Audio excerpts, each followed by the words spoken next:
you.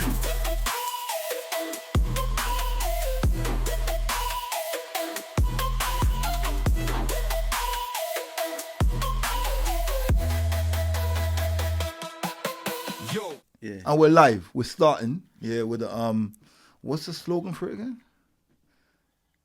What, for the flags? Yeah, I don't even know. The slogan. You know, I know there's a slogan. Yeah, like yeah, fly yeah. your flags or Yeah. like. Yeah, they're enough where I live. Like in my mind, I feel like I almost got my own slogans for them. Almost like, you know, like make Britain great again. Yeah, you know, yeah, like, yeah. That's the energy Mother. that it kind of gives me. What do you make of it then? Well, how do you when you see the flags? What emotion do you get when you see the flags? How does it affect you, basically? I think now it doesn't affect me. You know, because I think with a lot of things, because I think what a lot of people are talking about, for example, is about the hijack of the kind of flag. You know, where they say that a lot of those far right groups, especially like when I was young, for example, they kind of hijacked that flag, that flag, did, and they were using that flag, Like when they NF were, and that. yeah, when they was going around creating Causing terror, carnage. causing carnage, and so on and so forth. So I know a lot of people still have that trauma kind of linked to that. But I think for me, with this kind of flag movement, the real downside for me is there's a lot of, it's almost like there's a lot of things mixed into one. So I think whatever the movement is, there's a lot of almost sub movements inside the movement. You know, so 'cause I think there are probably people generally inside the movement who are just proud to be English. Yeah, fact. Who want to fly their flag and just be proud, which most people would agree there's almost like nothing wrong with that. But unfortunately, there's other people inside that same movement who are putting up those same flags with a totally different message and a totally different agenda. Yeah. And I think the whole movement allowed them to kind of get away scot-free almost. But who organised it? It was Tommy Robinson, wasn't it? Was The it him? march. Not the flag. On the march, yeah. The march. But the Yeah. flag was like, Yeah. like you said, there's so many things wrapped up Yeah. under this flag. I think the original flag thing was a separate group. Okay. Yeah, so it wasn't Tommy Robinson. Yeah, It was okay. more, I can't remember which group Who set it was, up, yeah. But it was more that, and then it kind of snowballed after that. Yeah, I think I was easy with the flag, man. Yeah. I think it's like it's your country, man. If you, why should you not be allowed Yeah. to rep your country? But like you said, there's a lot of trauma behind the flag, and there's the Tommy Robinson guys. You know the NF guys. They had a march after, latching onto it. You know what I mean? Yeah. Because the guys, people that they're both. It's both intertwined. Could we go on to the march? Yeah, go for it. Yeah, because obviously it's one and the same, isn't it? Yeah. I think we can kind of almost go back and forth because it is like one and the same. But yeah. Because there's people that like, you know, you're on Facebook and that. There's people that I grew up with that'd be like, yo, I respect this guy, and they were going to, but I know this guy ain't a racist guy. He doesn't have a racist bone in his body. You understand? Like, but he was like, yo, organizing, I'm going to the march. You know what I'm saying? But I don't hold nothing against him. I'm just like, because I know him from when I was a kid. You know what I mean? And I know like his circles, and it's all mixed. Yeah. It's not like this is one individual that chills with just white guys or nothing like that, yeah? It's a mixed circle of older guys. You know what I mean? But you don't think you can still be racist and chill with black people? Nah, what I mean is that if I think I know this guy, and if I know him, then there's an undercurrent of having enough of what the government's done. And as well, the You way know what I mean? It's not necessarily a racist thing. Yeah. There's racists involved in it, but some people that have just lost faith Yeah. in everything they're seeing. You know, like misappropriation yeah. of funds is what I call it. Yeah. So instead of NHS being looked after, or this being done, or that being done, they're not seeing none of that happening, but they're seeing strain on their resources, isn't it? Yeah. For people. I feel like we had this almost similar conversation When? last time we was here. Did we? With Colin, because it's not like, because obviously that is their argument, but that's not really what's going on. So I think when we were speaking with Colin, so it was more to do with it's almost the messaging, it's the brainwashing, you know, because that's not the problem with the NHS. No, I know. But that's just what they're told. That's just what they're running with. But that's similar to the job market, but to the for job man, situation. But for the guy on the ground, I'm looking at Yeah. the guy on the ground. Yeah. Yeah. No, we're not talking about the racist guy here. Yeah. We're not talking about the fundamental right wing racist Yeah. guy who's like, fuck them guys, Yeah. them lot from, you know what I mean? The immigrants, not even illegal immigrants. Yeah. The immigrants. Yeah. We're not talking about that guy. We're talking about like an Englishman who's grown up multiculturally, Yeah. who can feel, he can see everything he sees. You got like we're all biased, innit? Yeah. To a certain extent, but everything he sees is no resources available to him, or let's say, and his family. Yeah. You know what I mean? But that's why I said, even when we was, for example, just speaking about the flags, for me, that's like the main difference for me with the flags is that, so I more kind of understand the flag movement. Yeah, because as an English person and you want to feel English pride and you put up a flag outside your house, for me, it's very simple. Yeah. But my kind of issue with the marching, for example, for people who say they were almost like they're not racist. Yeah. If I go to somewhere where I know there's going to be racist people and I hang around with racists, is it just okay that I'm not racist? Because do you get what I mean? So I understand what you're talking about. Like you're talking about their intention isn't racist. You're talking about the guy you know him, he's not racist. So I totally can understand that and I can agree with that. But if I'm a non-racist person, for example, and I go somewhere and I'm weird, That was a big. No, and I know there's a racist there. I get it. Like, can I still hold that as an argument for myself? Oh, I'm not racist. Yeah. You know. Yeah, I get that. For me, it's not. It's clear cut. It's not even just a clear cut. It wouldn't be good enough.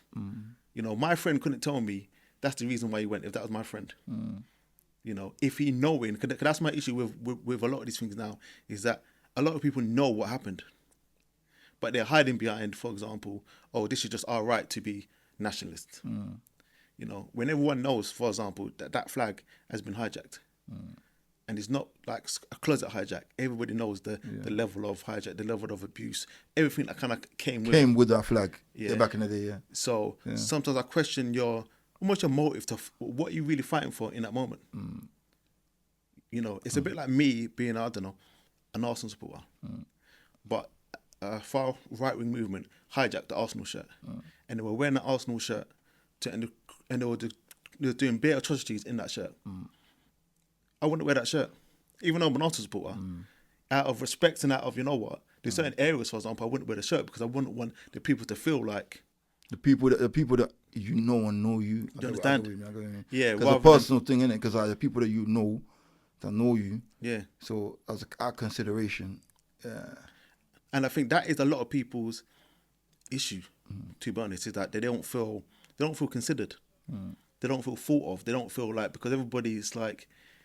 It's being almost used as, some people feel anyway, it's like real divisive. It's like, this is ours, this is us. Almost like, it's like, I don't know, it's like me telling you to come and stay in my house. But every single day you wake up, I tell you about it's my house. You get what I mean? You know, like, so you think that I've invited you and everything's cool, but every time you wake up, you just didn't even brush your teeth yet and I tell you about my house, my rules. Remember, that's my carpet. My chair, my table. Yeah.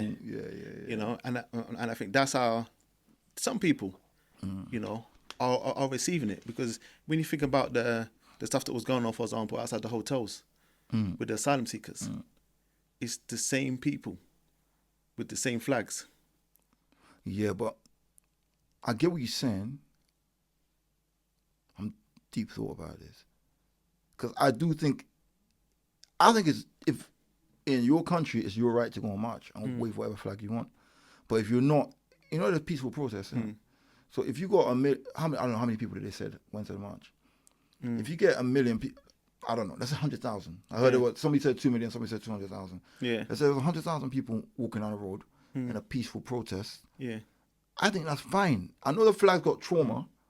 No, but that's the thing. What I'm trying to say to you is that, like, personally, I agree with you. If they start chanting, like, but then that's different. You know what I mean? Weirdly, I agree on all levels. You know, so for me, I think you have a right to protest against anything you disagree with, whether it's wrongly or rightly. So even if you are a racist, gone on a racist march, I still think you have the right to protest it. That is your opinion. So I'm not trying to say that the marches themselves should be banned or anything kind of like that. You know, my kind of, like what you're saying, for me, the issue is when you have these multiple issues wrapped into one, and almost like it feels a little bit almost like a Trojan horse to me. You know that the kind of Trojan horse. So for me, it almost feels like that, where it's I'm on the same. I think the same thing. We're hiding almost in plain sight. You know, so we're saying, so the legitimate people saying we're nationalists, we're proud, we want to fly our flags. It's cool. you know. But I think next to that person is someone with a different agenda. Fact.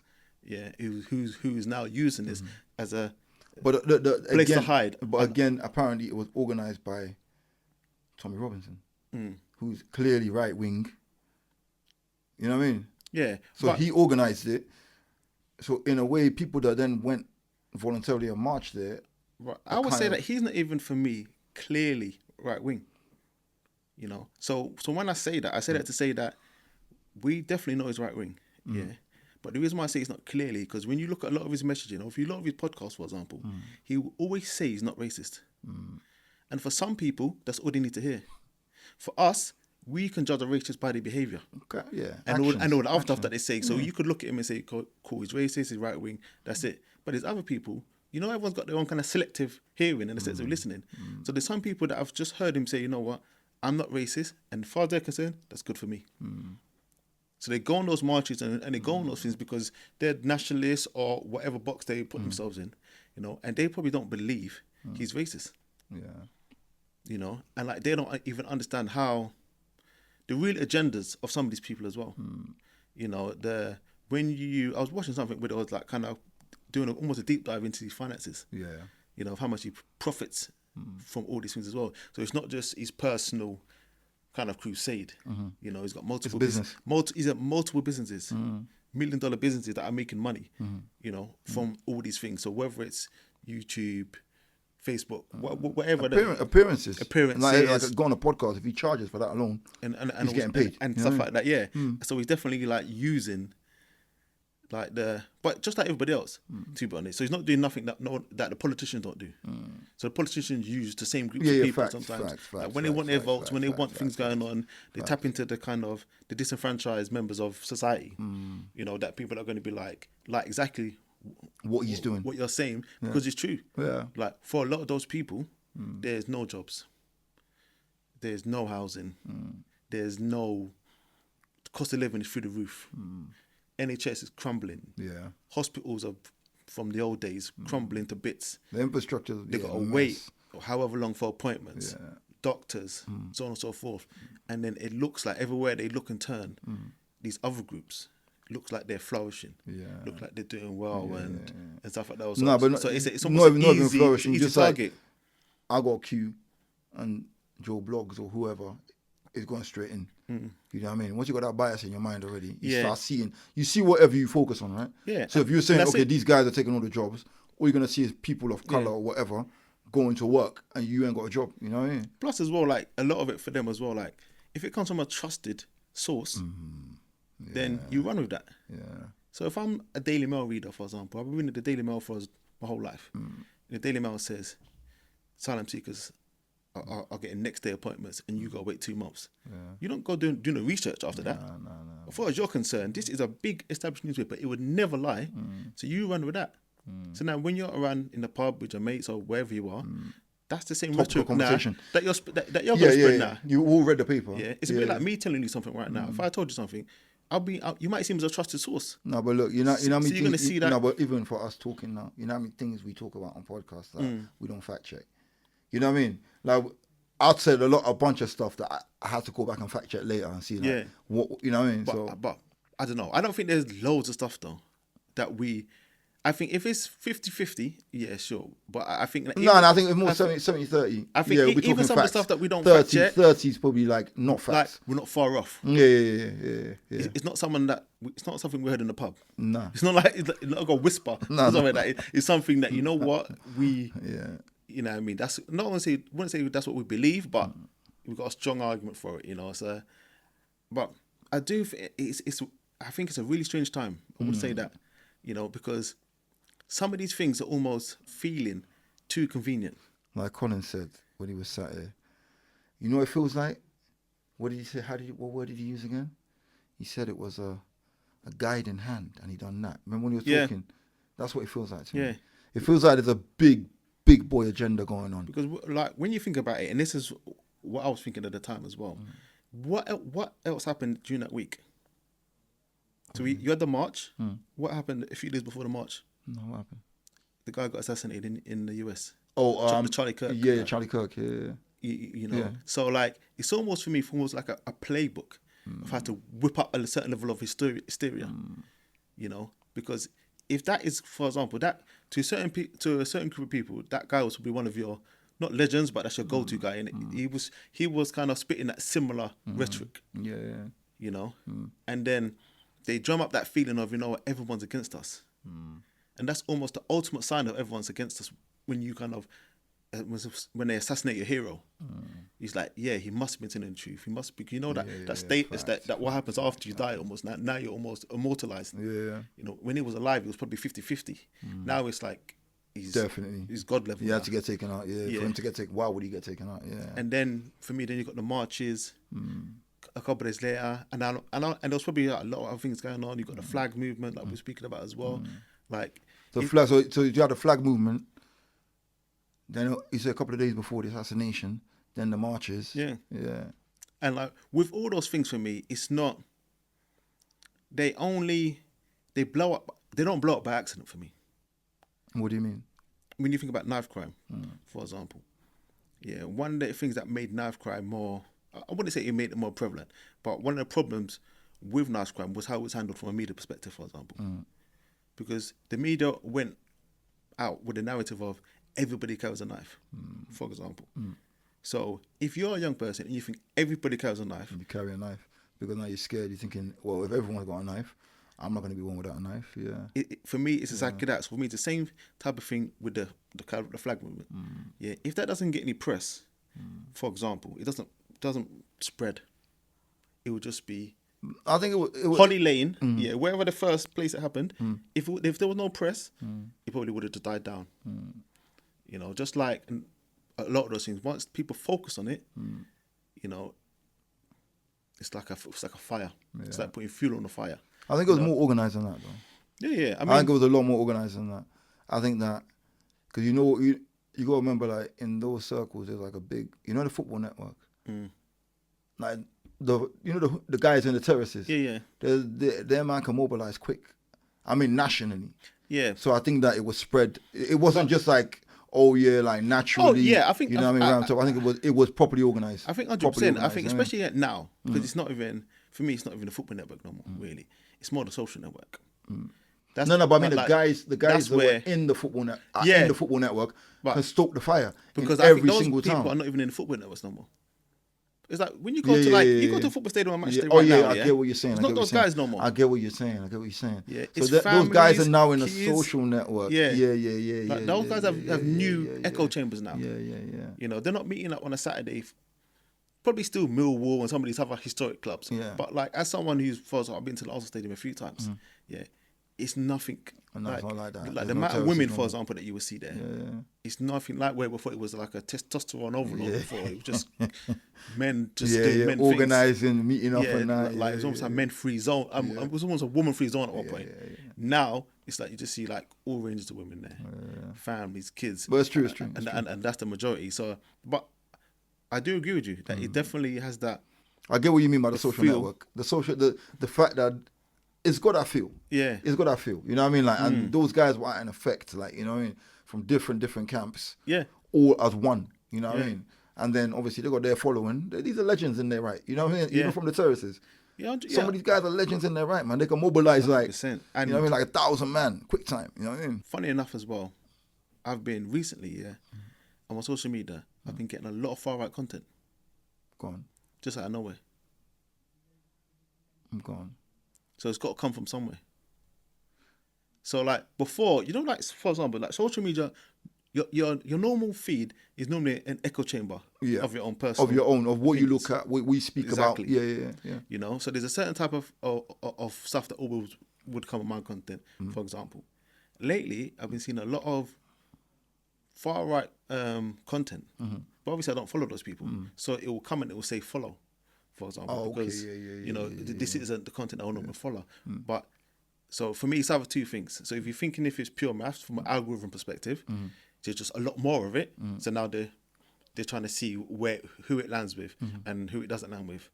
Or if you look at it from a more kind of conspiracy perspective, that this is being pushed for a certain reason. But as a situation, I definitely have noticed that myself, where it's like it's almost I've liked it from a certain perspective, because it's almost been a window into their world, where I didn't know some of the things existed. I did feel that way as well. And then when I started seeing some of the stuff, I'm thinking, wow, there's some people that really believe this. Because normally, those type of people, you don't really come into contact with them on a daily basis.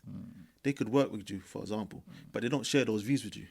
They'll be, it's all right to pretend like they're all great and stuff like that as well. Cool, yeah. And then behind backs, behind closed doors, that's what they're kind of keeping up with. Yeah. So you wouldn't know. But I said now, it's definitely seeing a lot of it. Even like there was a march that was probably about 10 minutes away from where I lived.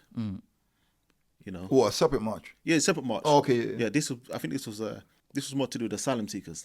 I'd imagine that, and I don't know, but I imagine some of those hotels are used for asylum seeking and so like some of those local people, like they've had a few march, and it's like I should have actually sent you this video because some of the I wouldn't say it's funny because it's not funny really what they're doing, but some of the funny things I thought about it is when you see the black people on the marches.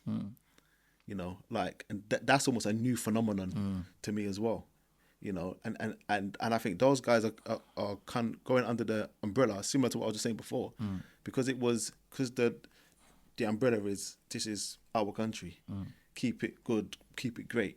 Some people, those guys for me, are falling for that rhetoric and going out at these marches and so on and so forth, and you get some of them, I don't know, like almost, from my own personal opinion, they're almost making a fool of themselves. You know, because they really, the level of passion. Yeah. It's like me, being really passionate about your car. There has to be a cut-off point because it's your car, innit? Like, I'm not gonna go to war for your car. But these guys are really going up there. I just think the that anger that I see their feelings. You know, for me, it's a trauma aspect, isn't it? Like you said back in the day. Like, I ain't got nothing. Like, I get, like black people down for England, cool. Yeah, I'm cool with that. But they clearly don't remember back in the day. You can't put yourself. I'm all down for that. You know what I'm saying? Like you gotta be down for, like, I think the Lord and, like, you gotta be down for where you are. Yeah. But you're not getting me at any march with that flag waving. Because you know what happens when the flag's waving, innit? Like, as a black man. Like, innit, from back in the day. Yeah. Yeah. So why would you put yourself in danger? Because anything can happen. You know what I'm saying? But I think for me as well, it isn't even just it's not even just the memory of it as well. I feel like a lot of people, they're not that empathetic. What do you mean? You know, because so a lot of people, for example, might not have had trauma, so they might not have had any issues in the past. Yeah. You know, but for me, even those people, it's like, for me, if you tell me something happened, I just take your word for it. Yeah, like, you know what I mean. I'm not gonna then go and find out yourself. Go and find out myself. But I think, like, because there's so much people that are telling these people, for example, what happened, how it felt. And for me, if you're not listening to people's feelings, you're lacking empathy. What do you mean, for the black people that go into the market? Yeah. Because there's other people. So maybe you had you had a great experience. No, but that's what I'm saying. But you got diehard people of colour. Yeah. Who are like, think about, like, the Gurkhas and these people. And, like, there's a lot of people who represented England. You know what I mean? Like, of colour. You know what I'm saying? Yeah. That have a right to go to their marches. The Indian guys that went and fought in World War II. The granddads. You know what I'm saying? Like, there's a bunch of people who have the right, but you didn't see them there. But some of them, for example, weren't even fighting for England. What do you mean? Because remember, in a lot of those wars, the narrative isn't fight for our country sometimes. The narrative is fight against the great evil. Yeah, true. So that's how they rope in a lot of these countries. Yeah, that was colonial days. They were fighting for England. Like, they were down. Like, trust me, because, like, in colonial days it was different. Like, they didn't need to go and bamboozle the masses. You know the reward back then. The same thing that they're fighting against now. So if you fought in that war, you had the right for your family to come and reside. Yeah. But so that's what I mean. So, you know what I mean? So for me, even in what you're saying, for me, they're not fighting for the Union Jack. Then they're fighting for the family. True. Do you get what I mean? They're not fighting. They don't care about the UK. They're fighting for the right to bring their family over, give their family a better life. You know, because remember, even like from the West Indies, for example, a lot of people came from the West Indies and fought in those wars. Exactly. And I won't say guarantee, but I know a lot of those people were not fighting for England. They said they were fighting for the exactly reasons for what you were saying. Yeah, for better life, for a better life. You know, so but to your point, for me, if those people wanted to march, it's fine. And back to even like what I was saying before, I'm for anybody's right to march. So even those people, If you got the that I see on there, I they respect got their you. rights. Yeah, they got their rights. I find it hilarious, but I respect you. You know, like it's because you get some of the ones that I saw, for example, they were doing the most. There was like one Ghanaian man. He was like full Union Jack, like Union Jack blazer, waistcoat, shirt, glasses, hat, trousers, saying they need to respect our country. You know, like no one else was wearing a full Union Jack get up. Like only him. Well, you know that back in the day, what they're saying as a black man, you go work harder. He just put in work in it. Yeah. I think that's the thing. Yeah, he's taking those that saying literally. You know, but. That's my own kind of, I don't know, my fear, going back to even the point that we were saying before, is that I just feel like a lot of these people are being used for a bigger agenda that they don't know what their agenda is. I got a theory on this as well. Do you know when all this started? You know the guiding hand. So let's think about the conspiracy side of it. Yeah. Do you know when all this started? I think. When? COVID. I would love to see what's the word again? Like a poll. What percentage of the people that were at the march took the jab? I'd love to see that. Because it's all about mind control. Yeah. So if there's a hidden hand pulling a move now. So what is it you think it is then? What do you mean? No, like so you're saying that like psychologically the people that can be triggered, into it's us and them. Easier to trigger into. So you're saying that you feel like, for example, on the marches, it's highly likely that those people took the jab. Is what you're saying? Potentially, yeah. Because I think it might be the opposite. Go on. Let's hear this. Because I think that a lot of those people for me on those marches are people that are kind of disengaged, disenfranchised. People who are anti-establishment, don't trust the government. All those things, and for me, all those things lead to, for me, you not taking the vaccine. Because it was being like that was something that was, for example, it was very pushed by the government, you know, and a lot of people's objection to it was because of the way the government was pushing it. Because especially for me, for a lot of people I know, for example, a lot of people have had multiple jabs. Exactly. So there wasn't these ultra health conscious people that were saying no to jabs. These are people that have had MMR jabs, BCGs, flu jabs. I didn't look at that. This one, they said no. For me, and the reason why they said no for me because of how it was looking at that time, where it was coming from. The government, they were sending you texts on your phone. You didn't give them your number, and they were saying, have you had the COVID jab yet? So for any person who had an inch of you think the poll for the people that went to the march is fly your flag, wasn't it? The fly your flag march. I think there was no jabs there. There were no jabs there. No. You reckon? Yeah, probably only Tommy Robinson. Only for me the higher groups, the higher people in it. But obviously, we will never know in it. But for me, because it's strange though, if you're right in what you're saying, because it's very strange that these same people are being coerced into doing something. But you know what I mean? But similar to, as I said, what we were on that podcast with Colin, is that we're all being coerced one way or another. Yeah. So for me, it's not just this group. No. We're being coerced. We're being coerced as well. Yeah, we are. Facts. So I think that's the key that we all have in common. You know, is that we're all being coerced because it's a bit like. Because what happened after after COVID? What happened after COVID? You know, from coercion, from like the other side of the coin. Yeah, George Floyd. BLM. Yeah, exactly. So and people, but I'm still not gonna go to BLM march. I'm still not buying into that. You know what I mean? You had black squares and what's black squares? You know, on the Instagram, when they were saying everyone got to do a black square. I don't know black square. I ain't gonna lie. I don't know black square. But that was BLM. I know. Yeah, but I didn't. Yeah. But I'm not gonna go on march. You ain't getting me marching. That's ridiculous. So I went to the march. You went to the march? Yeah, I'm not marching. So and I think that's the. From the beginning of time, marching and doing nothing. Like, and that's the thing. So there's a lot of people who think marching doesn't do anything. They don't do nothing. Yeah. You know, back in the day, you know how I look at it now, yeah? I'll tell you the maddest way how I see it. Like, it's harsh, but we're still in medieval days. When you had a march in medieval days, what happened? The guys come out on horseback and trample everybody down. You understand? Yeah. That's what they do. You know what I'm saying? When there's civil unrest, the lords of the manor find a way to either give booze and drink or whatever. But it's the same thing now. It's just now we got phones and Like, so it's a peasant revolt against the powers that be. I'm not saying kings or nothing like that. No. Because the powers that be right now is it's corporations. Corporations, yeah. Corporations. You know what I'm saying? Like, and anybody else who ain't got no money, it don't matter your color. But you know what it is, though? I do feel that the people who go to marches these days, though, don't go. Their intentions are not the same. Go on. What do you mean? You know, because for me, for example, you just said your statement was, you said that you don't go to marches because nothing changes, and the marches doesn't change anything. Yeah. But I think the people who go to marches don't go care to change about anything. Yeah. What you're caring about is solidarity. Making a statement. Yeah, what you're caring about is being around like-minded people.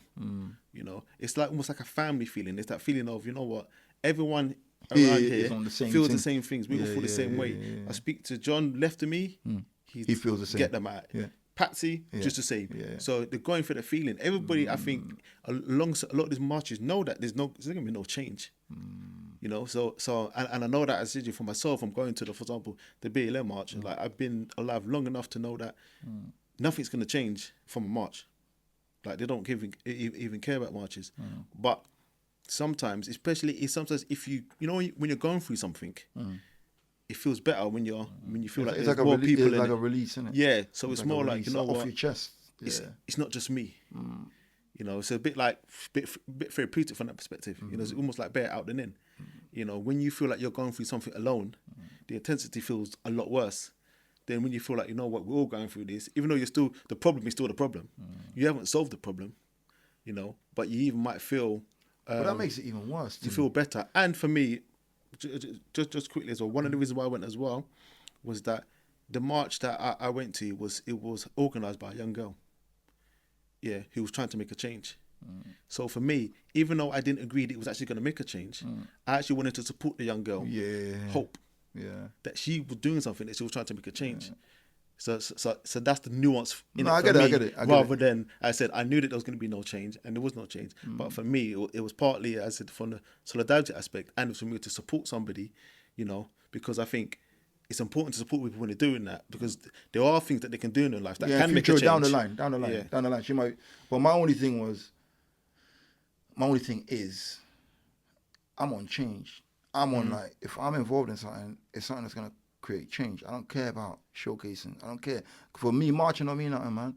From the 60s, whatever days, people getting bit by dogs is nonsense.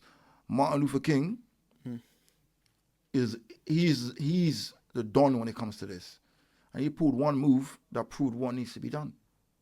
And that's it. You know, boycotting. That's it. After that, there's no need for marching. He boycotted a bus company, because they wouldn't let black people on a bus. Then they went out of business. All of a sudden, they started having a different conversation. So do you boycott now? What do you mean? Do I boycott now? It's very difficult to. You can't boycott now. You literally cannot boycott now. Everything is owned by BlackRock. So who you boycotting? Oh, I'm not gonna buy this brand because they're supporting that. So cool. You don't buy that. So what you're saying, basically, then there's no hope. Because you're saying that the marching doesn't do anything, You're saying the only thing that works is boycotting, but the boycott doesn't work because every brand is owned by the same. The boycott does work, but you've got to be really, really, really technical about how and who you're going to boycott to affect what. But because, like, we're going into a different space now. That's why, like, all of these things, the strings getting pulled and marching, flags and, like, Charlie, whatever, the guy that got killed. Charlie Kirk. Yeah. All of that, it's like, imagine we've been herded, isn't it? Like, we're like cows. We've been herded into a pen, and it's all going somewhere. And basically, you just got to be very technical now. You have to be really, really, and you have to have people that are like-minded. Instead of going to a march, people that understand that you got to boycott, or you got, that's the only way now. You know what I mean? If you turn your back, you know the ultimate boycott. Like, I'm not saying anybody can do it or nothing like that. I don't want government on my back and that. Just don't pay your taxes. Everybody just stops paying taxes. Done. Like, this is what we want. Okay, the government ain't doing it. You don't pay your taxes. Done. You know what I'm saying? Yeah. That's it. Yeah. That's the ultimate, I think, apart from brands and stuff. But brands are getting boycotted now, though. Celebrities are getting boycotted and brands are getting boycotted. You know, for Gaza. There's a lot of people who are standing up against it and boycotting specific brands that are benefiting. So that's the thing. So for me, I've definitely heard of the boycotts. But I'm not sure the impact that they're having. That's what exactly. Yeah. You know, because it's like how much people are No, but are boycotting, and similar to even like what you just said. For me, that's my issue with a lot of it as well. Is that like some boycotts, who you really need to boycott, it's impossible to boycott them. Yeah, but I think I just figured out the Jedi mind trick. Go on. So we've just agreed that boycotting is the way forward, right? That's the way forward for any immediate change or whatever. Yeah. Whoever's pulling the strings is absolute genius. Absolute genius. You get the people marching, releasing the frustration, and doing nothing. So what they should be doing is not what they're doing. That makes sense? So the only change you're going to get is if you boycott. Now, but if we convince them, just forget about boycott. Don't boycott. Just march. Release it. You know, and you get probably the same endorphin release from the march, like you said. I hate what you're saying, but I think when we have these conversations, I think I always sit in the same space where I'm never too sure they're that clever. No, I think they're very clever. You know, because as I said, the march I went on, for example, it was organised by but look, 16-year-old girl. Yeah, but BLM, the whole BLM thing for me, yeah. Did you hear about a fraud from the head of the BLM? Yeah. The apparent fraud. But she took the money out, she took all the money out of it and just bought houses and that. Yeah. But, you know what I mean? And I think that's what even frustrates me with a lot of those things there. Yeah, is that sometimes we allow one bad thing or bad thing sometimes to overshadow everything else. Yeah, because she was like, fraud, and that's what that was. Fraud existed way before BLM. Yeah, but for me, alongside people who have access to money, who didn't have access to money before, not but highly likely they misused the money. But on top of that, that has nothing.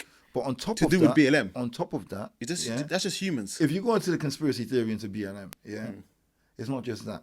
You look into the background of that woman as well, and the whole inception of BLM, and the fact that when they were having the marches, they were like, wherever it was organized, there were guys in all black with bricks positioned in certain places, Molotov cocktails positioned, like it was manufactured basically. There was encouragement by people to commit, like break windows and stuff. You know what I mean? Yeah, that's what. But so like, and that's what I was going to say. So I just think for me, those things are different. I think there's different agendas happening at the same time. Very true. You know, like for example, for me, like, and I think those people who you just spoke about, for me, they're probably at every march. Yeah, then they're probably placed in every marches because of the overall outcome. What some want to happen, want from a march, innit? You know, greater control, greater powers. So for me, I don't. That's back to what even like I said before. Those are not BLM issues for me. No, that's every march. Yeah, that's every issues, march. Yeah. You know, so ultimately but it's the same. You know. For me, it was a segment. It was almost like not a feeling, you know, but it was just a statement, really. You know, that blew up. People bought into money, then being funneled that way there because of what was going on at that time.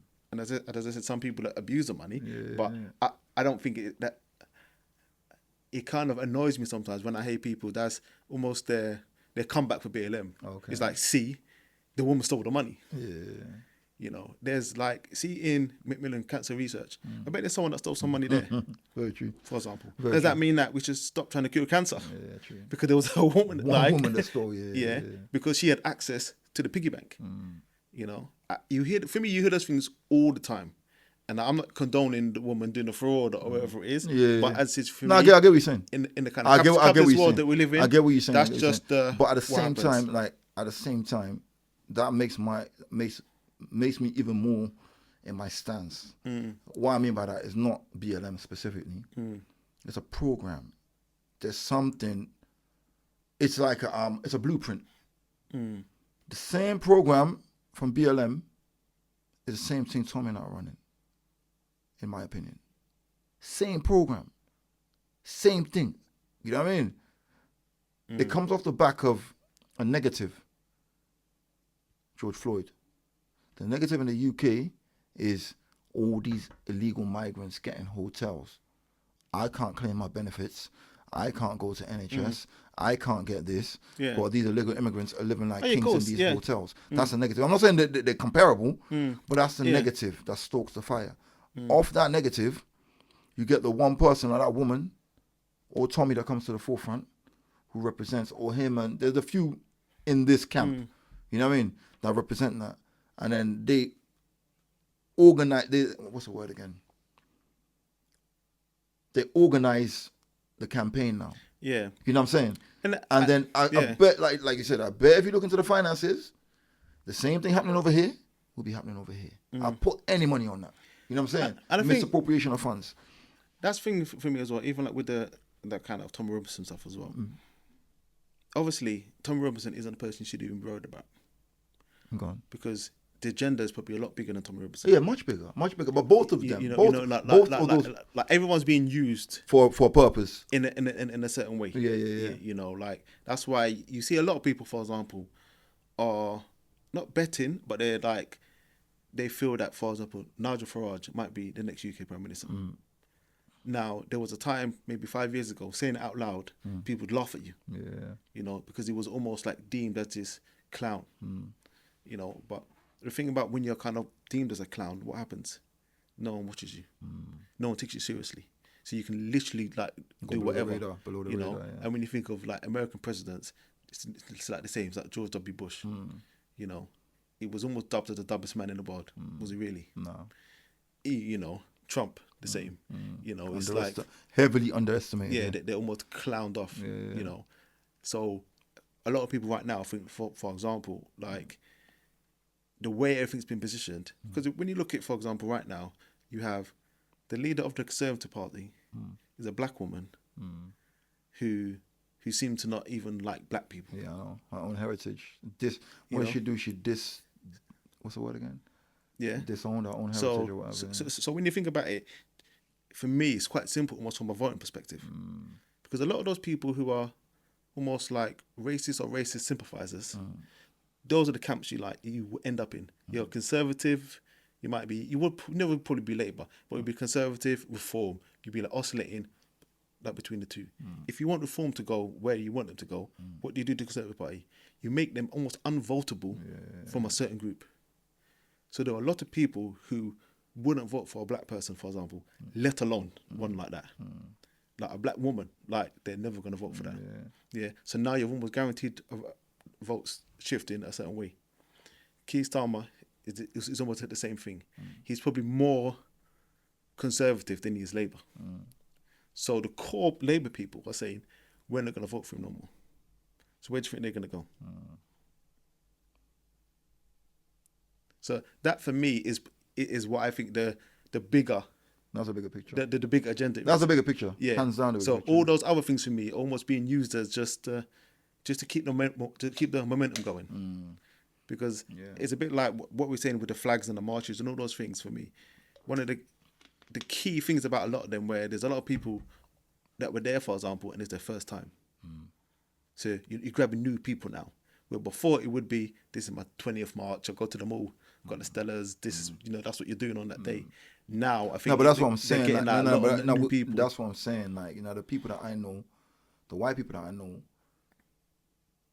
they would never, like, these are not racist people. I'm telling you now. Like, the people I know, but they were still like, look, the rhetoric was full in effect. I'm going to the march. If you don't understand why I'm going to the march, then you need to unfriend me. And I want your arguments, like, on social media about, like, you know what I mean? And I still think that, because I know some people, and they're like, you got a right to go to the march. I know, again, I would like to think they're not like, you know what I mean? But growing up where we grew up, there's not, some people are not racist. They're just like, they've grown up with too much culture around them for them to be that way. But they still have feelings, innit? They still think that, okay, but obviously the rhetoric is fired at them, innit? You know what I mean? But like we're saying, there's multiple things happening at the same time. Multiple agendas. For me, that's probably where, I don't know, I differ with a lot of those things. For me, as I said, if you're my friend, for example, and you hang around in a racist pub, I'm not your friend no more. I don't really care if you're not racist. If that's where you're spending your time, in a racist pub, and that's how I see those marches. So it's back to what we were saying before. For me, I don't really care about your intention. So if you know somebody, if you know what I'm asking is, if you know somebody that you grew up with, yeah, and they feel strongly about the current affairs in the country or whatever, yeah, and they take it on themselves, would you saying that's it, you're not friends no more? You know what I'm saying? You know somebody 25 years, yeah, you grew up with them more than 25 years, you know that person very well, but then they've taken it on themselves to go to this rally. Would you see that as that's it, relationship done? Probably.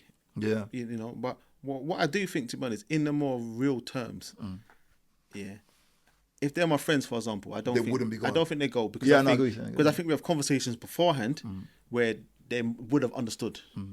Like what I said before, I'm not dissing everybody who went or anything like that, because I said everyone, I think, deserve the right to go and do whatever they want to do. You know, so, but there's the insensitivity, basically. It's a bit like, for example, if you're in a room, yeah, and everybody's cussing me in that room, for me, and you don't say nothing, then you're not my friend. Or I choose to go in that room. Yeah. I try purposefully. Every week you go into that room knowing that they're cussing me. Yeah. But I mean, you're cool though. But every week you choose to go there, for me, we can't be cool after that. You know? No, I get that. Because it wasn't an accident. No, straightforward. And that's how I view, for me, going to those things, because your motive is whatever. That's fine, and I definitely agree with it, and I understand it, and I'm not doubting the motive. But now you've been told, it's a bit like for me with a lot of those things. It's like ignorance is bliss. That saying. It's like once you don't know, you don't know. I will forgive you for not knowing, innit? But for me, once I've told you, and you keep going. So if you're my friend, for example, and you're going to us more, no, but what I'm saying is a one-off. I'm not saying that they're participating.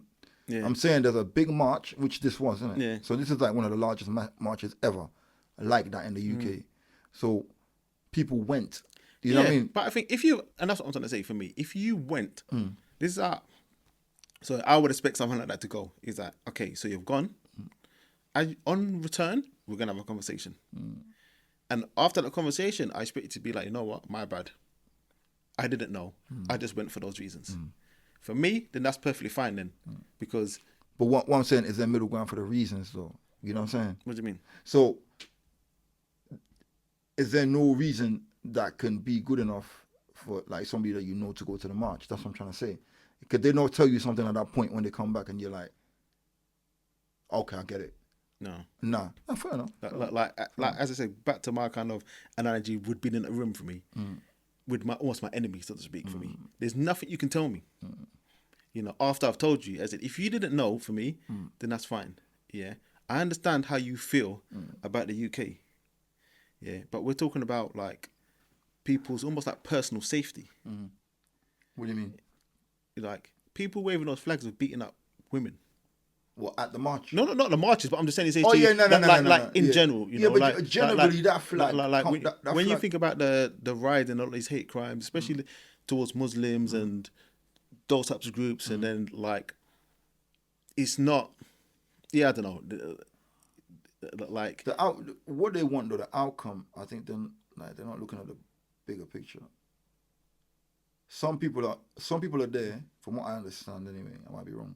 Some people are there because they don't like the illegal immigrants. To say the country, the illegal immigrants, and the crime being committed by these illegal immigrants. You know what I mean? But it's all like, that's my point, is that no. It's all fake. But what I'm saying... So if I'm a friend, I expect you to have a bit more common sense. No, but what you're saying, there's no crimes being committed? Because I don't live near a hotel or nothing, so I got no idea. You know what I'm saying? I don't know, in the actual community around these places, like, I don't have the information to say whether or not. I don't know if it's happening or not. Like, you know what I mean? But it's not an ethnic group problem. So, in general, for example, crimes get committed by poor people. Yeah, that's oh man, this is another one. So it's nothing to do with asylum seekers. Yeah, it's the same wherever you go. In these areas that I'm talking about, some of these areas are really poor areas with high crime rates. I think if you went and pulled the stats, I don't think that the ethnic minority that come in these crimes would even come on the charts. No, I probably wouldn't. You're right. Yeah, it wouldn't even be a percentage. You're right. So for you the crime being committed by the people in that area would be greater. Yeah. Because I saw on the news recently, for example, there was a guy that committed some crime, that one of the crimes that they said that the people was marching over, for example, you know, I think it was a sexual abuse crime or something like that, and he recently got charged and he went to prison. Yeah. I read that. Okay, so that's one out of how many? So we're saying we're tarnishing a whole group, yeah, because of the acts of one person. If you looked at sexual abuse, for example, as an offence, yeah, and you looked at it from an ethnic perspective, yeah, of who commits those crimes, most of the guys at the march, yeah, it's gonna be. There was a list. I saw a list. I don't know if it's real or not.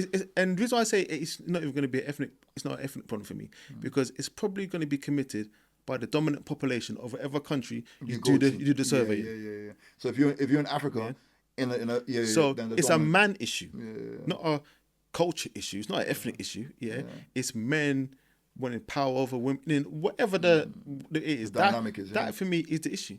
Yeah, so I can't buy into somebody saying that. Oh yeah, that's why you're burning down the hotel, because one of them or someone who looked like them done that.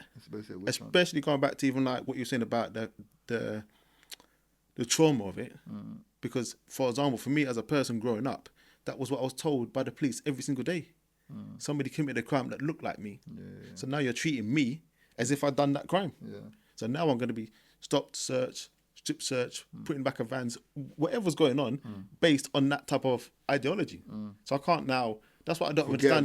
Forget about that. I can't now join into that way of thinking, knowing as that it doesn't make sense. Because I once got stopped by the police, for example, on the way to the shop for my uncle, about 11 years old or something like that. You know, so, and I'm not saying, you know what I mean, that obviously that's the next argument, the next kind of conversation. But yeah, that's why I can't, as I said, buy into those things. And then for me is, as I said, if one of my friends went on one of those things, we'd have to have that conversation afterwards. Yeah, I really thought about it. I'm not gonna lie, I really thought about it. Like, but I still think that knowing somebody for such a long period of time comes first for me. You know what I mean? Because, like you said, we're all being bamboozled one way or another. I'm not a genius, so like you know what I'm saying. Like we can all end up. The key thing is what happens after the bamboozle. So I'm not judging you for the bamboozle. Yeah. Because I'm as sheep as everybody else. I get led. I've been led down multiple paths. You know, but for me, it's after. It's if I sit down. Where your stance is. Yeah, it's if I sit down with you and I explain it to you. Yeah, it's what happens next. If you still say but I can't get a hospital appointment. Yeah, but there's no jobs. Let's be real. The main thing. The main problem had nothing to do with none of the issues they're talking about. The main issue for NHS appointments is not anything to do with migrants. The government's fucked up. They fucked up the whole thing, yeah? And they're throwing a smokescreen. That's what's happening. You know what I mean? Yeah. I think like the NHS, like many kind of institutions, for example, has multiple issues. You know? So way before there was blaming the migrants, there was still long waiting lists. Exactly. Long waiting lists have been a topic of political debate, political football since I've been born. To be honest, I've always heard that long waiting list NHS. But it was NHS. But you know, this was a point where it was all right. The NHS was not bad. But and that's compared the thing. To now, I don't buy into the whole system, that kind of doctor system anyway. You know, nor do I. Like it's just, it's a gamble. For me, the moment you walk in there, it's a gamble. The only time you're meant to walk in there is if it's like something you can't do with yourself. Yeah, like you broke your leg, your bone is broken. You know what I'm saying? Like it's always, and that's what people put for me too much trust in it, because it's always someone's opinion. Yeah. On the bottom line, it's someone's opinion. You know, because they don't know you. They don't know you. You know, they don't know like how our bodies work. Could be the same, but there could be slight differences in healing process or whatever. You know what I mean? And the way for example, the way the doctors, the GPs system works, for example, at the moment, is that they allocate you a certain time slot. So if you've got an appointment at 9:15, it's 9:15 to 9:30. So they have got no time, for example, to discuss your diet, what you done last week. They're just asking you quick questions to get to a quick answer. So it's never going to be that helpful to you. So that's why, for me, it's... Yeah, but that's my point from previously. It was never like that, though. I don't go to the doctor often. So the last time I went to the doctor was years ago. So I'm saying, when I remember last time going to the doctors, there was a bit more... It wasn't like that 15-minute window. It's now just like fast food thing. You know what I mean? And that's what I'm trying to say. For me, the issue is then for me, it's not. The issue is the lack of investment. So that's all it is for me. Is that even without the immigration, for example, populations grow. Yeah, it's grown in fact. Nobody can tell me, like, a lot of the places where I've lived, for example, in the last 40 years, there's been 0 new hospitals. People are born every day. So you're saying we've still got the same hospitals with the same beds and the same resources. Yeah. It's same obvious capacity, now it's going to be longer to get an appointment. Yeah. There's double the more people now. So that's what people need to be lobbying the governments for, saying, yeah, actually, all the money that they're wasting could be used to build new hospitals so that people could actually go and get like a quick appointment. You just hit the nail on the head. That is where the beef is, isn't it? Exactly. But what they stoke the fire for is a big distraction. That's what. Yeah, massive distraction. And that's what I'm saying to you. Is I agree with you totally. You know, back to what we were saying before. Everyone's just being used for somebody else's agenda, because the issue isn't an issue. Go back to like what we're saying in regards to my friends. I expect my friends to have this type of level of a conversation and be able to work out and say, but not everybody. But again, not everybody's.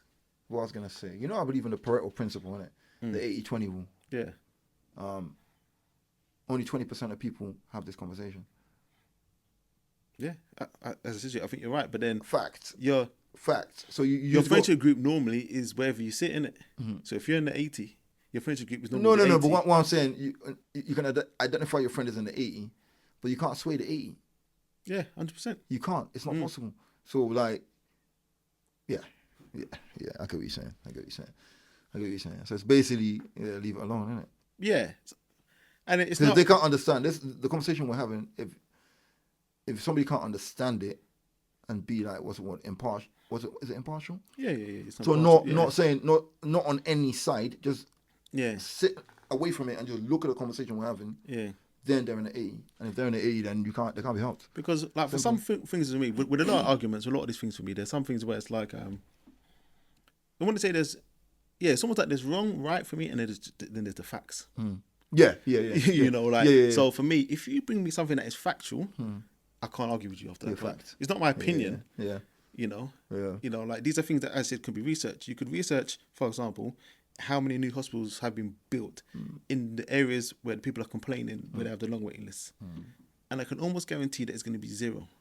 You can also just go on Google, go on the internet and find out the census count, for example, the populations of those boroughs since 1980 to now. So naturally, there'll be longer waits. And like you could find out how they've naturally progressed, and even you can Google the immigrant count as well, for example. And I'm sure you will find it's not the immigrants that's causing that. Yeah. So many layers as well. Like because I love that misappropriation of funds. So that's one layer of it. Money being taken out of the country to fund. Like I'm not saying don't help people that are in need, like Ukraine or whatever.